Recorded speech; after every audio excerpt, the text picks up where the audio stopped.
All right, this is an oral history interview with Senator Don Nickles for the Robert J. Dole Institute of Politics at the University of Kansas. We're in the offices of the Nickles Group, government consulting in Washington, D.C. Today is Tuesday, March 27th, 2007, and I'm historian Brian Williams.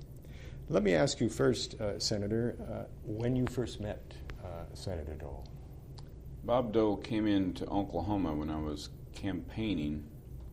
I knew of him for years, but the first time I had known him personally or that we interacted, he came in and campaigned for me when I was a candidate for U.S. Senate in probably the latter part of 1980. And he didn't know who I was, except for he knew, I heard this young guy has a chance, and he helped me in that race, and I did win.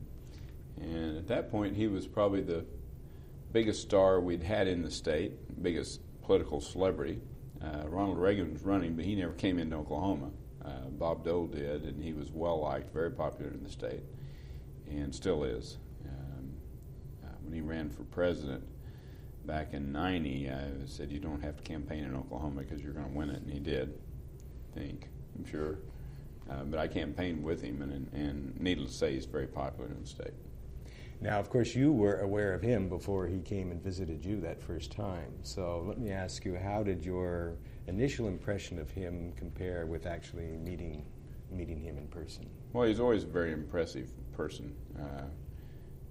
Always dressed well, always spoke well, always had a great sense of humor. And he has a good reputation for that, but it exceeded that. I mean, he's very bright, very articulate, very funny, has a dry Kansas wit that is, needless to say, it just goes well. He wears it well. He wears the office of senator well. Everybody always enjoyed not only getting to know Bob Dole, but just kind of appreciated where he was coming from. Everybody knew he was from Russell, Kansas. I mean, you can't say that about the 100 senators, and I guess we both served. He served with. Well, I did too. I served 24 years in the Senate, hundreds of senators, but everybody knew he was from Russell, Kansas, because you could tell he was proud of it. And he had a good bearing as a senator, that really kind of commanded respect. If you knew where he was coming from, you knew that he was wounded in the war. And I had the privilege of being with him. We visited the site where he was wounded in northern Italy, and I don't know, hundreds of the townspeople came out, and we saw, actually, he kind of pointed, and it was a very emotional time. He pointed, he was wounded down in the valley and in the kind of a mountainous area in Italy. It was a very memorable event. They loved him. He could have been elected mayor for life. This little town, we had a meal that was second to none. Big celebrations of the local people, because they realized here was this young, strapping, thin soldier that I'm going to guess, I'm not sure what year that was, that he was wounded, 44, whenever it was, and almost lost his life down in those hills, and then he grew up to be, in my opinion, the most influential legislator and most powerful senator of our time, and presidential candidate, and so on. So they were very proud, to have somebody come back and visit. It was one of the highlights of my of all the trips that we'd made, that particular visit. What prompted that trip? It was not his first visit back to Italy at this site. I think it was the first time he'd visited that site. I believe it was. That was a remarkable trip, and I have to stretch to see what year that was. I believe, I went on 2 or 3 different trips with him, and my years are running together. I probably have to do some homework to try and figure, but that may have been. We went to Kuwait and Iraq right after the '91 war, like a day or two afterwards. We actually flew into Iraq and there was a, and when the Iraqi troops were fleeing north, you might remember that when our military, when the ground forces moved in, Iraq basically collapsed, and there was kind of a several mile stretch where they just abandoned their vehicles and so on. We still saw some of those vehicles smoking. I mean, so we were there shortly after, a couple of days after the war effort. And I think we went to Italy shortly after that, so that would have been in '91.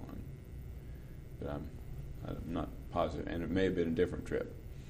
Different trip, though, and one of great memory. I believe it's a different trip. We went into Kosovo, and we met with, we went into Serbia.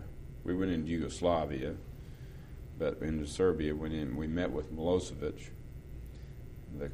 They were very repressive to the Kosovars, or the people who lived in Kosovo, and there was a dramatic, tense showdown between Bob Dole and Milosevic, because Bob Dole said, we want to fly into Kosovo, and into, I believe, the capital of Kosovo is Pristina, and Milosevic said no, and Bob Dole said, well, we're going to go, and we went, there was just like 2 or 3 hour standoff where Dole was telling the president of Yugoslavia, we're going to fly into another, at that time, division of Yugoslavia, and Milosevic, who was a tyrant, said no, and Bob Dole said, we're going to go, and we went.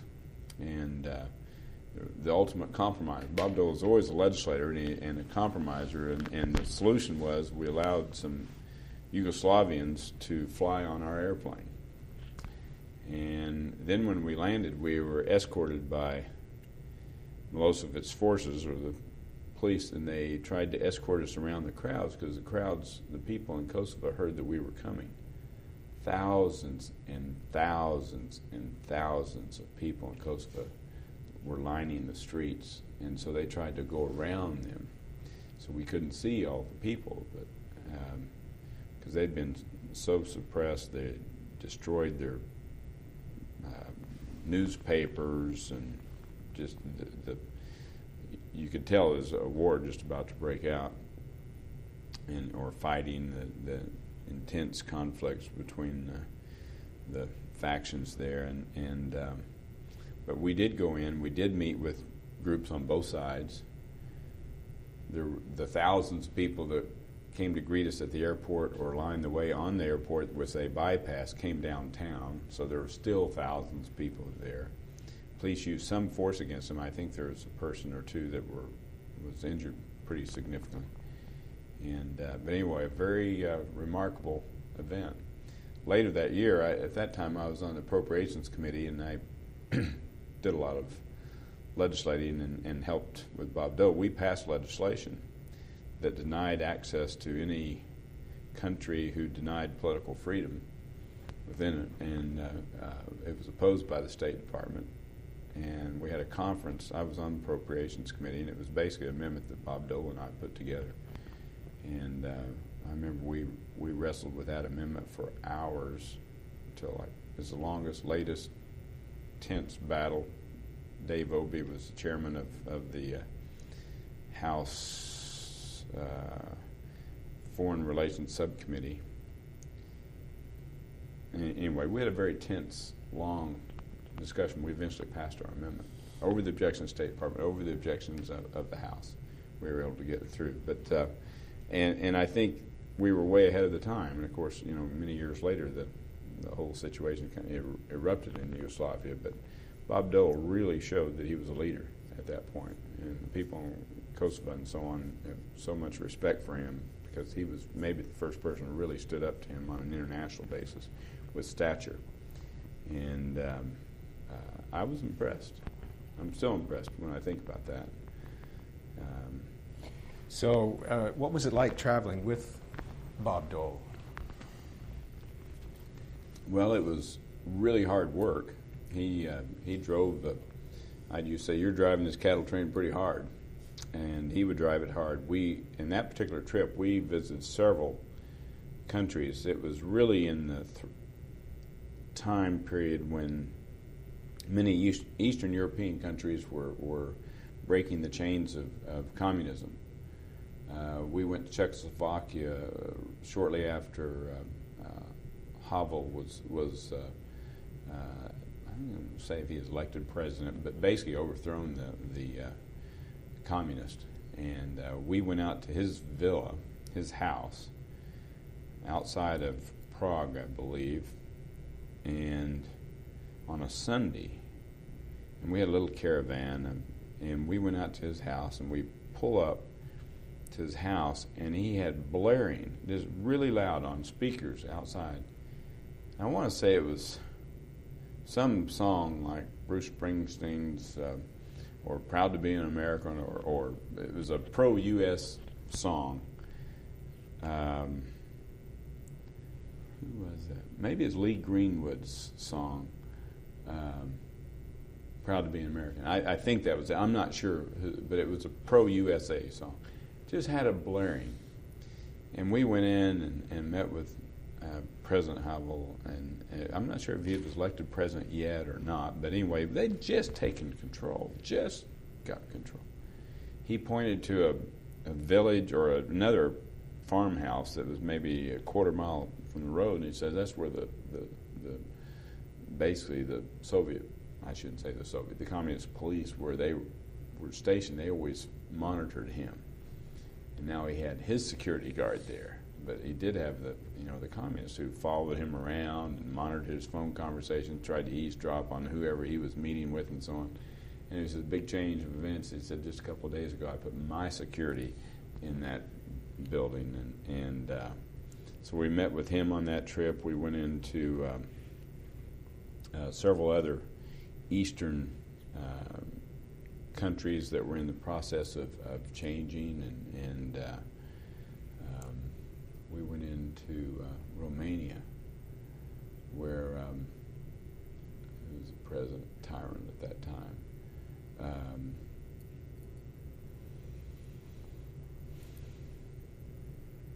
I'll think of it in a second.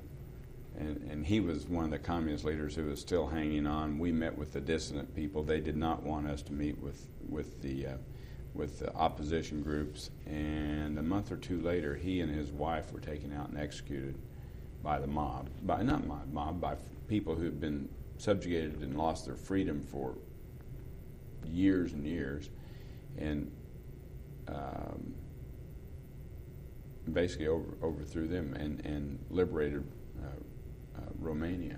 And so we were there at that time. And when we met with him, we were saying, hey, you've got to let people have some freedom. You got to. And we met with the people who wanted to have freedom of the press and radio, and there was so many of them, and the government kept trying to suppress them. And here we were meeting with them, so we were giving them some real hope that, hey, Romania, like Czechoslovakia, like Hungary, can be free. And sure enough, the people did it. And we also saw some of the travesty. We saw a bunch of kids that were babies that had AIDS and basically were abandoned in some very despicable conditions, or the treatment was just left a lot to be desired. And then we'd see this opulent palace that Ceausescu was building for himself. And anyway, so see Ceausescu and his wife, they fall, and then Romania is liberated. We met with him, and this wasn't, oh, we wish you well. We were on the side of the people seeking freedom, and we let him know it. And again, Bob Dole had the stature to, one, have the meeting. A lot of members might try and go in and say, hey, we want to meet with you, and tell you we don't think you're doing a good job. They wouldn't get the meeting. Bob Dole got the meeting, and had a group of senators with us. And he drove the train hard. I mean, I remember people saying, my gosh, we're in that country every day, and so on. But it was an exciting time to think that, he was in the 40s fighting to liberate Europe, and then a lot of it fell under the Iron Curtain. And then to see, oh, here we are in the 90s, and it is liberated, finally. It was really exciting. I mean, big history. People have to step back and look, wow, what happened? What, we were in East Germany. We saw these changes, and to some extent, people like Bob Dole and others helped contribute greatly to that, giving the people who are desiring freedom some chance, some hope. Oh, we've got the leader of the Senate coming in the United States, and people look at, in various parts of the world, many parts of the world, they look at the United States Senate as the embodiment of democracy and freedom.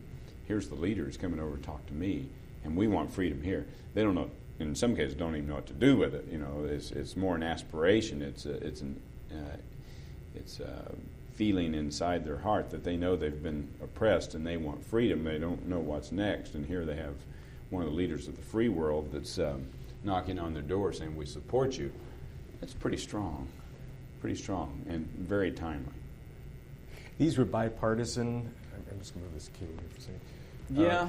I'm trying to remember who all was on the trip, because we had a handful of senators. I can remember 2 or 3 of our colleagues, but I'm not sure I can remember all. Right. What about, I guess what I'm sort of groping here for is a little bit of something that I don't read very much about, and that is Bob Dole on an off moment, or between meetings, or just casually sitting beside him in a plane or something. Can you sort of characterize what that experience is like? I've been with him in many meetings, and for a lot of whatever reason, he befriended me and kind of took me under. He was one of my real mentors. He was a very effective legislator. And I decided early on, if I'm going to be here, I want to be effective. I want to get things done. He was, in my opinion, probably the most effective legislator of our time. And I kind of wanted to, how do we get this done? And he always maintained decent relationships with political adversaries.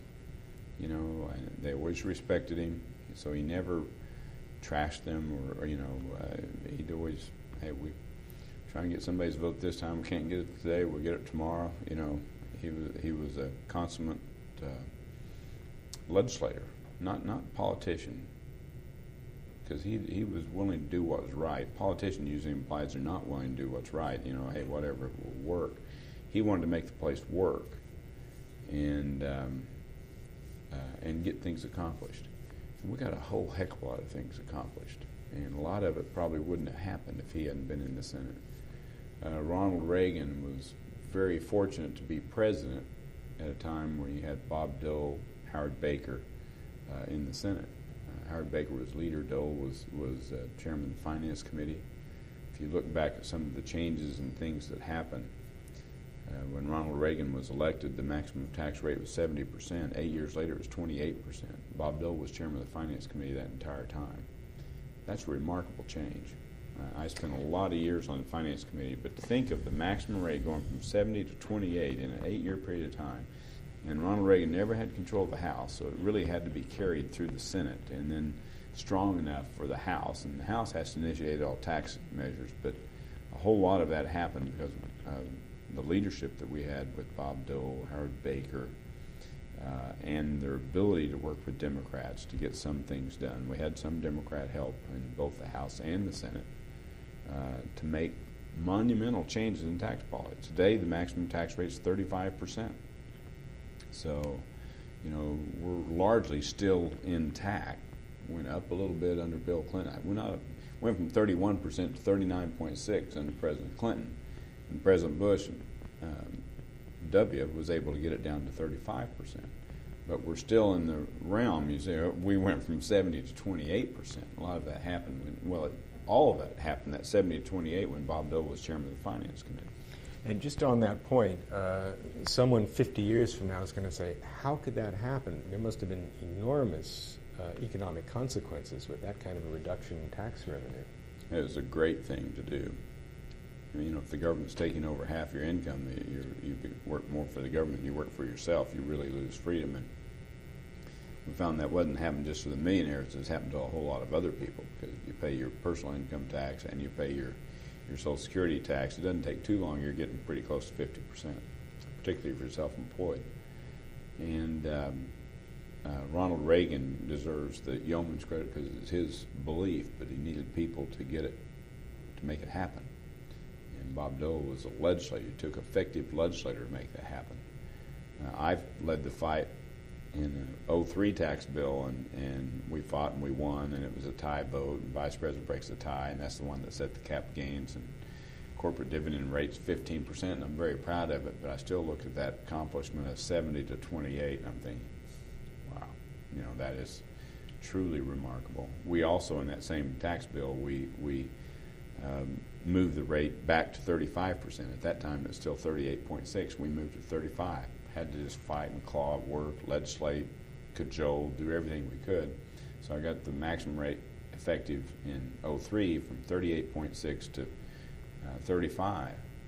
Still, I look at hell. They went from 70% to 28% in 8 years. Remarkable. But that's what I mean about being an effective legislator. He was, and always maintained good relations, whether it be George Mitchell or Bob Byrd, whoever was the Democrat leader when Bob was leader. So I have fond memories of him, both when he was chairman of the Finance Committee, which is a great committee, the best committee in the Senate, in my opinion, and also as leader. And when he was leader, I was fortunate enough most of the time, I think, to be in leadership. So we had lots of meetings. You mentioned what parts of him. We spent lots and lots of time trying to figure out how we get things done, because he wanted to get things done, not just not just for a news cycle. He's very generous and very generous to me. I mean, I started doing Sunday news shows. Somebody said, "Why'd you do that?" Well, Bob Dole was invited to do 3 of them every week, and he would, "Don, why don't you take this one?" And he was very generous to me. He was on Finance Committee. I was a new member of the Finance Committee. Why don't you attend this conference and help me? I can't make it. And so I would go into a conference when we're doing some of these tax bills kind of early, and because usually you just had the senior member or the senior 1 or 2 members, and he'd ask me to participate that way. And I was always grateful for that, because you learn a lot in that process. So he was really quite a mentor and quite an effective legislator, and he was willing to do meetings, but he could be very forceful, and we had some people that didn't want to do something, and he was a person of effective persuasion. He could let you know, hey, I really need your vote now, and convince people to vote in ways they really didn't want to, because we had to pass a bill, we had to complete, we had to get our work done. I don't know, it just made it a pleasure serving the Senate. I look back in my 24 years, and those were some of the better days. Wasn't as partisan in part maybe because of the leadership. Bob commanded respect. If you went to Danny Inouye, or if you went to Bob Byrd, or if you went to some of the Democrat leaders, George Mitchell, you would hear nothing but positive praise about Bob Dole and his leadership in the Senate. Never broke his word. If he said we're going to do something, we're going to do something, and people respect that. And you're only as good as your word around this place anyway, but he commanded that respect because he gave his word and he kept it, and both within the Republican caucus but also on the floor of the Senate. Did you ever see him truly exasperated or really low about some legislative matter? Or? Yes. We had some real challenges. Back in 95, you had Republicans take control of the House for the first time in the 94 elections. Newt Gingrich was the new Speaker of the House, and very powerful, received great accolades for planning the recapturing the House, and there was disagreements over funding, and we had disagreements with the Clinton administration. We were trying to force a balanced budget on the Clinton administration. They didn't want to do it. We were trying to force it on him. He wouldn't sign it, and we shut down the government. Hey, okay, well, we're not going to fund the government. Did we fund the government? And I think that was a tense time, challenging time. Bob Dole's greatly responsible for getting the government back to work. And we did have a government shutdown for a period. We didn't fund government for a while. And most visible, you'd say, oh, well, the Department of Interior, they're going to close the Washington Monument, you know, to do some of those things. But that was a very challenging time. But we did go back, get the government back, and in large part, I think, because of Bob Dole. And there was some tension between Bob Dole and the Speaker at that time. But kind of says, you know, we need to get the government operating. Interesting, in '95, as a result of that, it's the only year, if you go back, I used to be budget chairman, if you look at government spending, you see government spending pretty much a track record climbing every year until '95. It actually went down in '95, partly because of the shutdown, partly because of because Republicans took control the first time and said, hey, we're not going to spend more money, we cut a lot of things and so on. But no, I was with him then. I was with him during the campaign when he ran for president. He talked to me about being his vice presidential running mate, so I was very close to him. And was with him a little bit in San Diego when he was nominated in 1990, and campaigned with him after that. He was a tireless campaigner. I remember he concluded the campaign by going all night for like 24 hours a day for 2 or 3 days in a row. And at that particular point in time, he was behind. And most people saying, you know, the polls are indicating you can't win. He showed more energy and effort. I mean, he went around the clock. I can't remember how many hours it was. It's in the books. But he went for like 2 or 3 days without going to bed. You know, he was going and hitting and just campaigning. And very interesting, Bob, came up a lot in that last 2 or 3 days. I sure wish he would have pulled it off. The country would have been a lot better off if he'd been president. That would have been, I wish he could have pulled it off. Having a man from Russell, Kansas be in the White House would have been a dream come true and an answer to prayer, and he would have been a fantastic president. And how would he have steered the country? And this is sort of, there's a larger question in my mind here, which is sort of real opposing forces at work during your period of time in the Senate. I mean, two very different views of the world.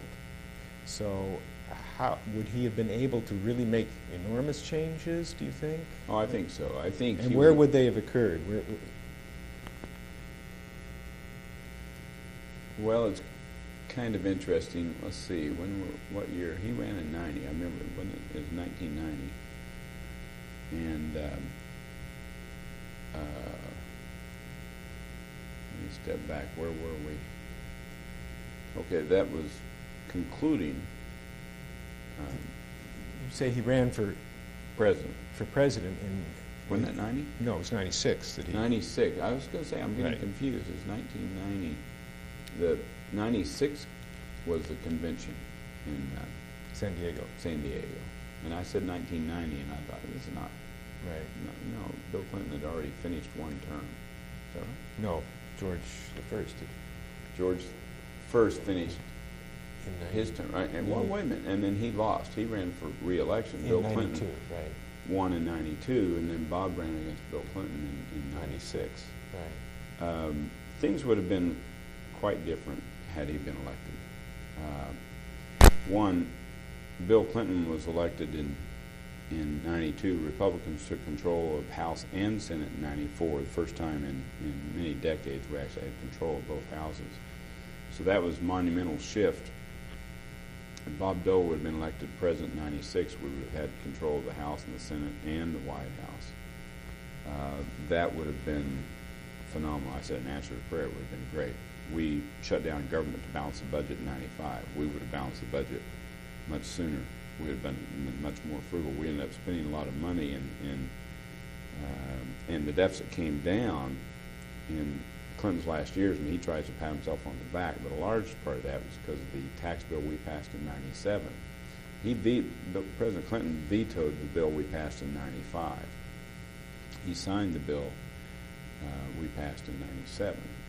That's the one that reduced capital gains rates from 28 to 20%, did a lot of other things to really try and encourage the economy to grow. It worked fabulously. It wasn't because of President Clinton. He eventually signed the bill, but we passed the same bill in 95, similar bill in 95. He vetoed it. We passed it in 97, and he signed it. And it really did help, and it led to an economic explosion. Plus, you had the internet and the dot-coms, and so you had all the high-tech thing happening at the same time. We reduced capital gains from 28 to 20%, so you had entrepreneurs coming out of the woodwork saying, let's invest in all these companies. They're all growing like gangbusters. You had stock market values going skyrocket. You had NASDAQ, most people had never heard of, just went all the way up to 5,000. Irrational exuberance, Alan Greenspan said, but it was enormous wealth created in that period of time, and I think in large part because of we had Republican control, and we passed lower tax brackets for capital gains transactions. All that happened.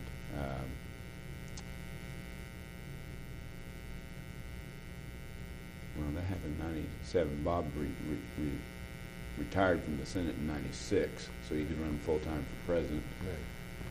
Right. But if he'd been president, we would have had Republican-controlled House and Senate. We wouldn't have had this acrimony. You wouldn't have had the impeachments. You would have had a person who knows Congress as president better than anybody since LBJ. He would have been probably the most effective, powerful president because of his ability to get things through Congress. LBJ had the Democrat control of House and Senate and the White House, and a very complicit Senate because he used to be head of the Senate. Bob Dole, being head of the Senate, would have had a very cooperative Senate, could have got a lot of stuff done, whether it be in tax policy. We passed a very good tax bill in 97. It could have been much better. I say much better. It could have been better. And pro-growth and so on. And I think in foreign policy,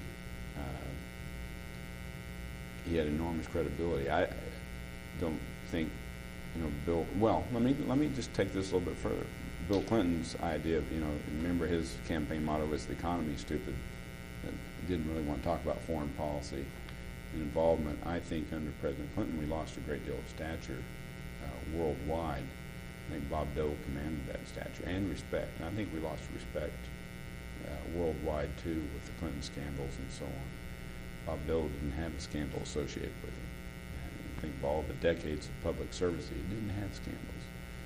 And so I think the prestige of the United States would have stayed very high. I think if you would have had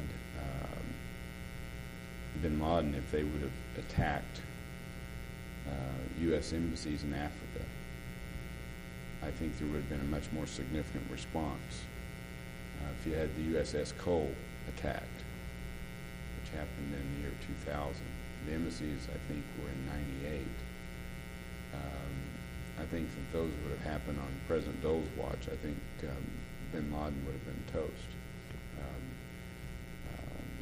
It would have been a much more forceful response. President Clinton was mired in impeachment and all this, and really didn't, I don't think, had its focus or attention on really getting after bin Laden. And I think Bob Dole would have had a much more aggressive response, and maybe would have been able to stop him.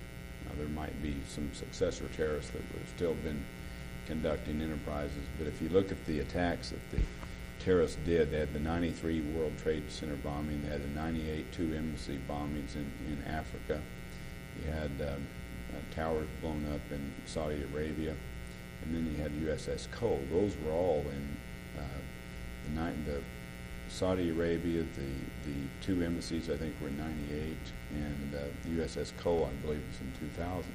Those were all in Bill Clinton's term. That would have been in Bob Dole's first term. I think the response would have been so significant that we might not have seen 9/11. We had a chance when bin Laden was in Afghanistan to get him, and we lobbed a few cruise missiles and stopped. That was in 98, and we never did any real subsequent action against him after 98. I don't think that would have been the case with Bob Dole. He didn't loathe the military. It would have been I think it would have been a better world. Wish that would have happened. Looking forward from here, how do you see America going in terms of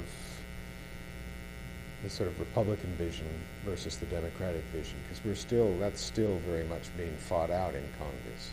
And where would Dole's legacy fit into that, do you imagine? Well, he has a legacy of being able to get things done and working in a more bipartisan way. It's a lot more partisan now than it should be.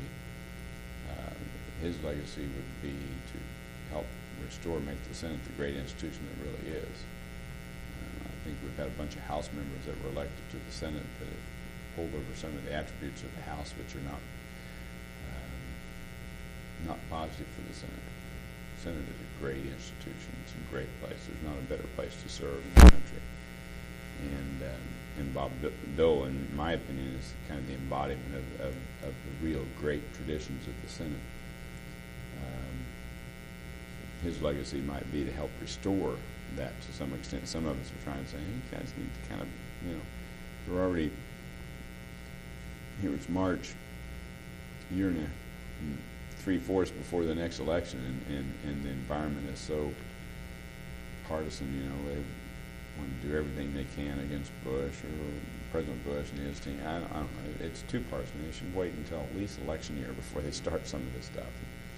Then you have a significant percentage of the Senate running for president, so usually there's one or two running. This time we have several, and that complicates that as well. Let me take you back to '96 again. You mentioned it several times. You were considered for the vice presidency. How talk about that for a moment. Well, Bob called me one night and said, hey, are you interested in being my running mate? And it happened to be a night that I was with my wife, Linda, and we were at a Motion Picture Association screening of a film that whose film it was. But anyway, so I get the phone call. Bob Dole wants to talk. So I step out, and he asked me that, and I told him I'd be very interested in trying to help him in what I could, and went back and whispered to my wife. I said, well, I think Bob Dole just asked me to be his vice president.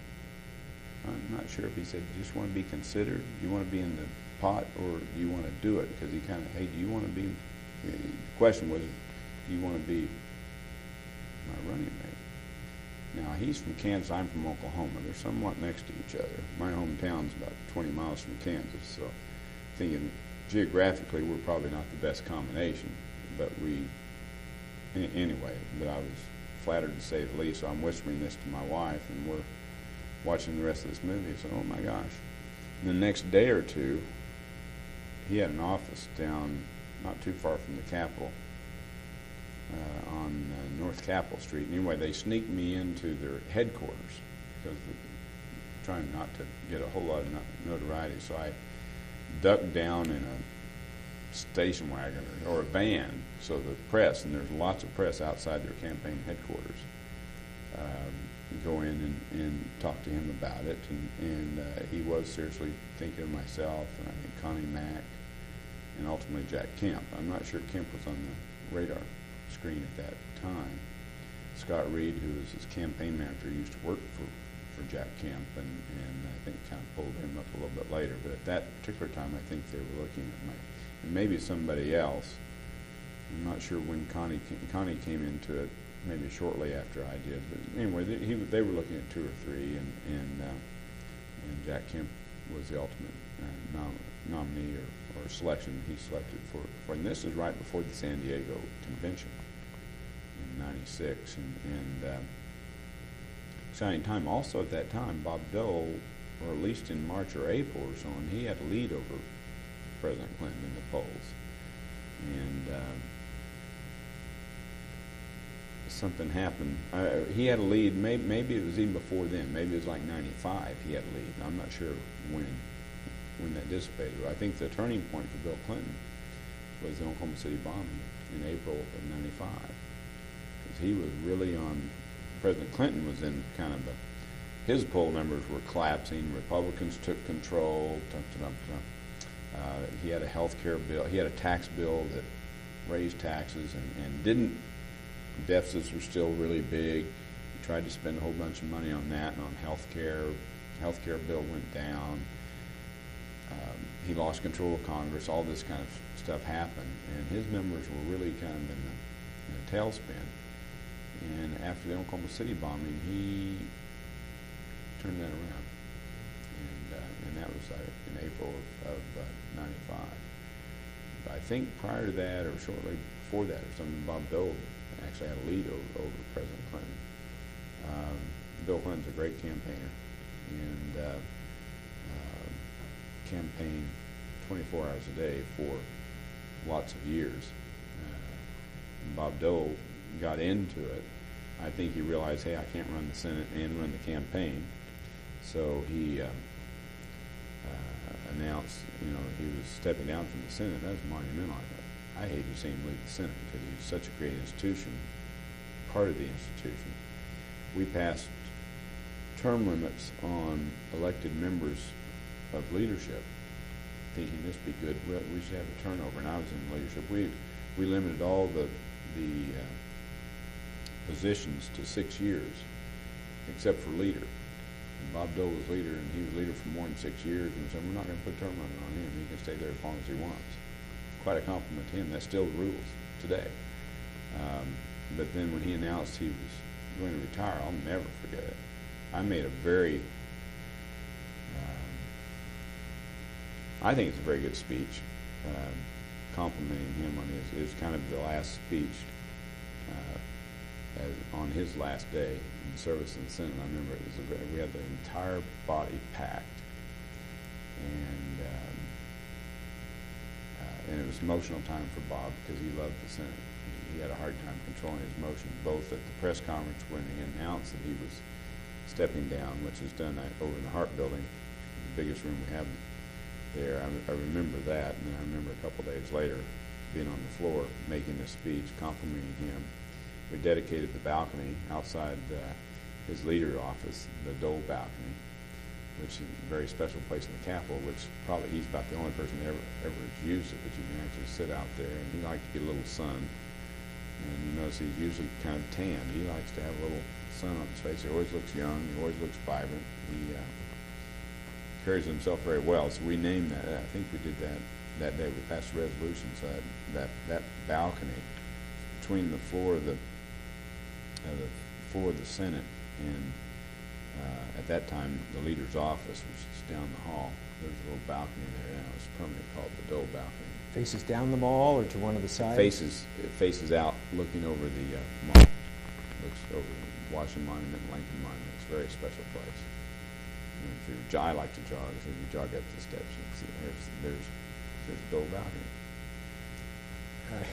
You've got Senator Dole out on the balcony, but I've still got you hiding in a van going to the headquarters. That was interesting. So what happened when you got there? No, it was said, you really want to do this? And if I can help you in this race, I'd be happy to do it. And it wasn't something I was aspiring to be. I mean, I was very, I'd say, happy in the Senate. I enjoyed I loved the Senate. And I was elected in '80, so at that point I had like 16 years in the Senate. So I was in my third term. But I think, I respected him enough, and I think I could have helped him. I would have been, but I'm flattered to be considered, I guess, is obviously the thing. So you had that discussion about it, said you were interested, and then you left, and then how were you informed that you were, or did you just hear that on the airwaves? Oh, no. Well, it was open discussion. I mean, amongst, it's kind of like any presidential race, or who they're going to pick. You might remember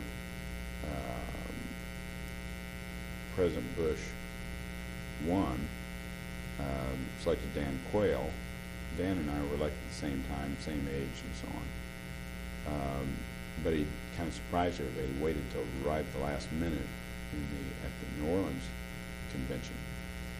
And matter of fact, I talked to Dan like a day or two before that, and we were planning some activities, golf and dinner party or something. And he said, I'm not pressure. And he said, this VP thing may happen, so maybe I better not schedule a couple of these things. I said, well, you're right, because even if you don't get it, you want to have a press conference and say, hey, whoever you picked is really good, and I'm all for him, part of the team, and so on.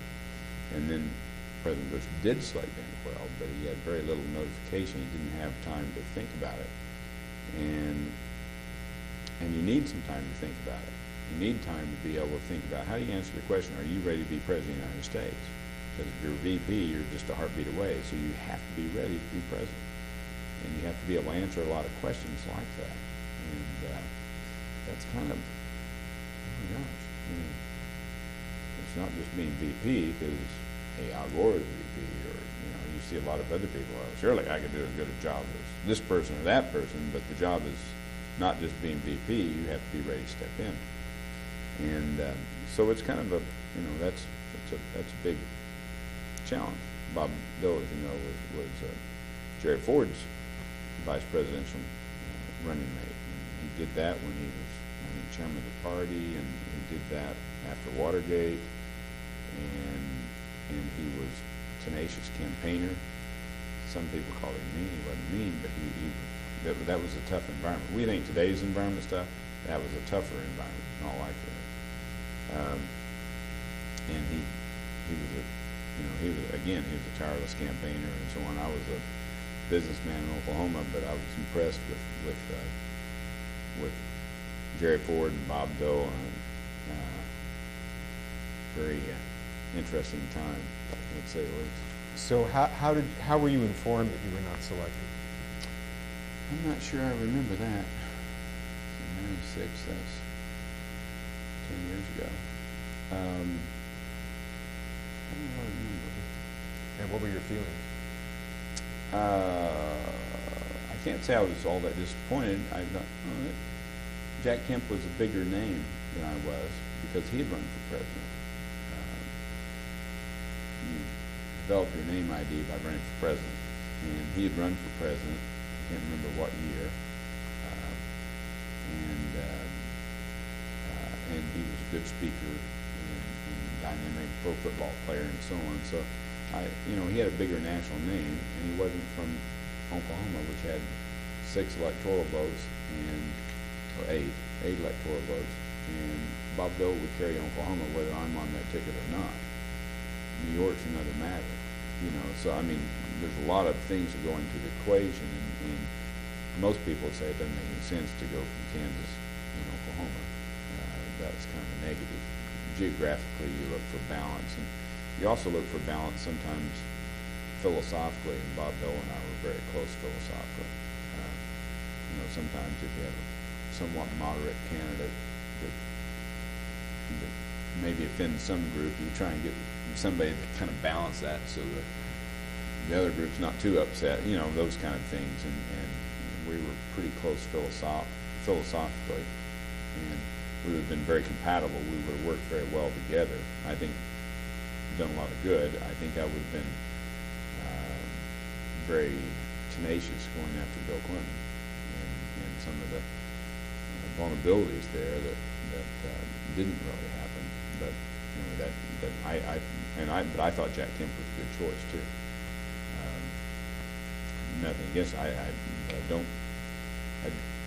not being critical of Jack Kemp, but I don't think he was aggressive enough against the Clinton administration. And I know he wanted to run a positive campaign. I always thought it was Bob Dole's job to run a positive campaign. The VP should go after, kind of like he did when he was Jerry Ford's campaign. He would have to be a little more aggressive and expose some of the vulnerabilities of the previous administration. And I thought there was a lot of vulnerabilities to expose, but that's history. But no, I wasn't. My wife had no ambition to be. She really didn't want that much attention. Understandable. And, you really do lose a lot of your. You lose a little of your privacy being in the Senate. When you're vice president, you lose it all. And if you're president, you absolutely lose it all. People know where you are every minute of every day. Everybody knows where you go to the store. Your wife can't go to the store. All those kind of things. And we had kids at that time. We had a bunch of kids still with us in the house, and legislature, they really wanted to have that elevated status of being VP. You left the Senate long before many people probably expected you to, and so forth. Do you have any regrets over the years that you served there? Things that didn't go your way, or that you didn't pursue? Or? I had a great run in 24 years, and I came in as a conservative, free enterprise Republican, and I'm still in. Got a lot of stuff done in the tax policy. Got on the finance committee. It took me a long time to get on it, but we did a lot of stuff. I had my fingerprints on some of these tax bills that I'm very proud of. Some of them were kind of small compared to the big one. In '81, I should mention this. Bob Dole was chairman of the finance committee. I learned the hard way. My dad died in when I was young, 1961. And we had a small business in Oklahoma, and we had the big estate death tax bill. And we fought the IRS for 7 years. We eventually settled, and they got a bunch of money. But we just had a small machine shop in Ponca City, Oklahoma. And I just thought this is really wrong. In the 1981 tax bill, I wanted to eliminate the death tax on surviving spouses, because I learned the hard way about this. There's this big tax bill going through. So I started lobbying. I lobbied Bob Dole, and I lobbied Secretary Reagan. And we got that in the '81 tax bill.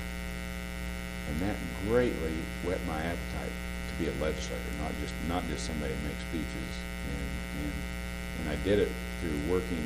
I wasn't on the finance committee, but I helped convince some people. This is one of the reasons why I'm here. I was elected on that and elected against windfall profits tax. I campaigned on those two things. You know, I learned the hard way on the death tax because of my dad's death, and windfall profits tax, another issue, because that was a bad policy that came from the Carter administration, and I wanted to repeal it. We eventually did. It took me 8 years to do it, but we did it. But anyway, how did you do that? I talked to Russell Long. I talked to members on the finance committee, and there was a great big tax bill, and the bigger part of it was moving the maximum rate from 70 to 50%. That's what everybody focused on. That little piece on death tax is permanent law. So if you pass away, your surviving spouse pays no federal inheritance tax. It's a great bill. I had my fingerprints on it, even though, the bill was all one great benefit. Oh, you don't just pass you one bill that you introduce, you tack it on to a bigger vehicle. And we got it done. Got it done by the craftsman. Bob Bill was chairman of the finance committee. Yeah, I think maybe that's a good idea. And of course, he had farmers and ranchers and stuff. This thing made sense. Did make sense. Became permanent law. Very good. Well, that's big. That is really a big deal. You realize that affects every single estate in America. And wonderful thing, and it's just a little, not a hidden, a small piece of a big tax bill that passed in 1981. And it whet my appetite as a legislator. Said, hey, we can really do some things here. And like I say, I always said back in the 80s and 90s, I think Bob Dole was the most effective legislator serving in the Congress, Democrat or Republican, House or Senate, because we got real things done. And people to this day don't recognize it or appreciate it, the magnitude of some of the things that happened. Free trade agreements. Ronald Reagan was espousing. We got them through the Senate. That 81 and then the 82 tax bill both involved a certain amount of duking it out with the White House, didn't it? Oh, yeah. And where was Dole on that, and how skillful and so forth? Very skillful. He was able to well, you had a lot of serious negotiations with the White House, because they had, Ronald Reagan was a great, philosophically, yes, I want lower taxes, and he kind of left the details to the Congress and Treasury Department. Treasury Department at that time was headed up by Don Regan, who was Merrill Lynch guy, financier,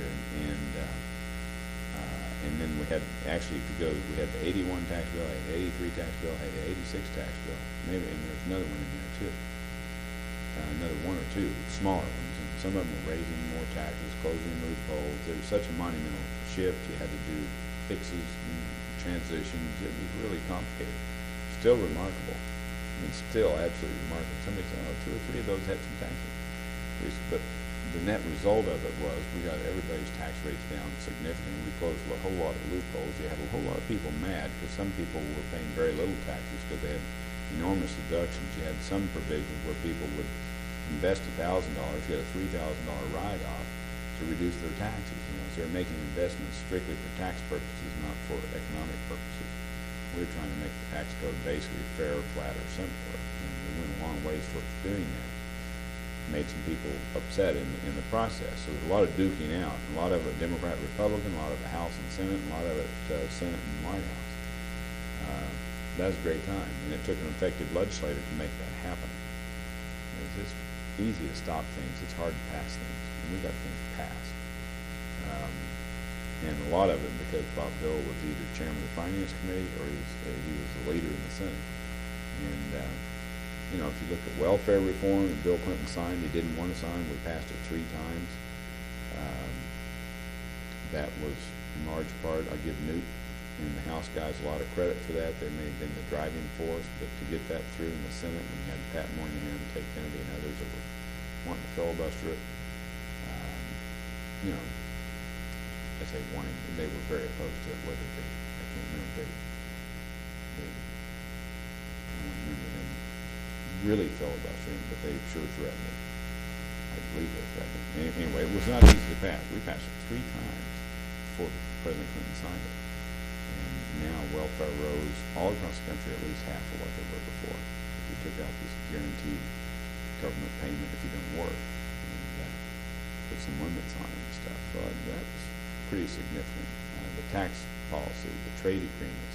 Right now, you see how difficult it is for Congress passing any trade agreements. We got a bunch of trade agreements that, guess what? That would really help Central America, South America. It really helps Europe. It really helps the Middle East. Everywhere we have trade agreements, you see their economies going like this, and it's beneficial for us too.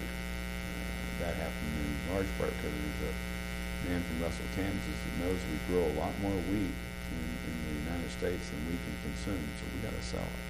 So we need trade agreements, and we're not going to sell that wheat. It's about that simple. And no, I'm serious.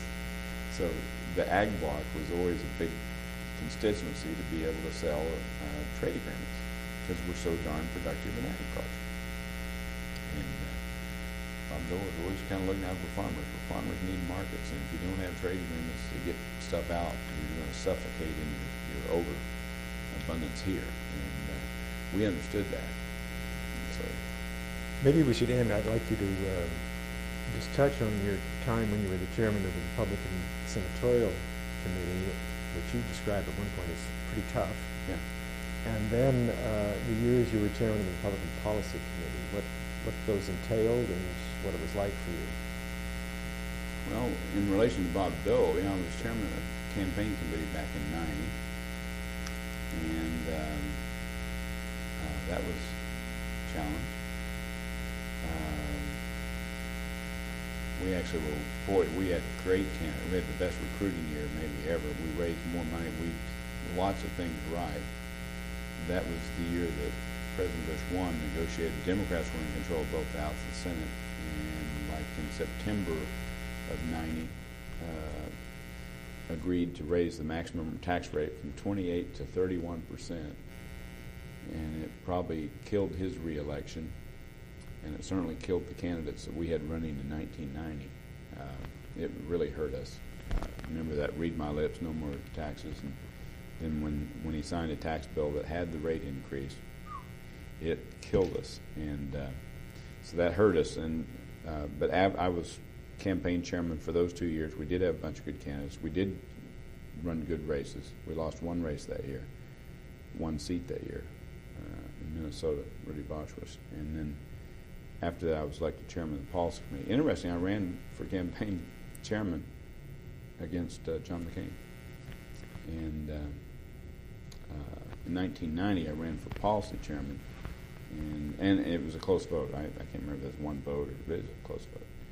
And John McCain's a very good friend. And then I ran in '90 for policy chairman, and I ran against Pete Domenici, and it was a close vote. And chairman of the policy committee, Bob Dole, in the I guess it was a 92 convention. Anyway, he asked me to be chairman of the platform committee, which that dubious responsibility usually falls to alternates between House and Senate. Anyway, I was chairman of the platform committee in 92. That convention was in Houston.